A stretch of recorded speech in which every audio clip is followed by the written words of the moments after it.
వెనుక తేలేదేలా ఎవరి కొలకు ఎవరుందురు తెలిసేదేలా శివుడి ఆజ్ఞ లేకుండా చీమైనా కదులునా శివుడేగా అన్నిటికీ కర్త కర్మ జరిగే ప్రతి చర్యకు ధర్మ కారణమన్నా జరిగేదంత విధిరాతని నమ్ముట కన్నా విధిరాతను శాసించుట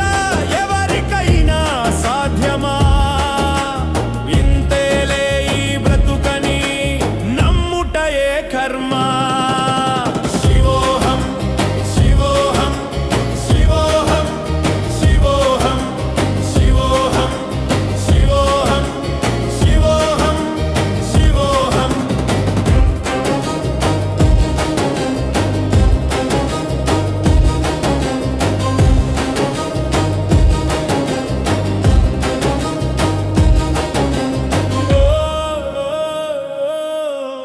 ఎవరు ముందు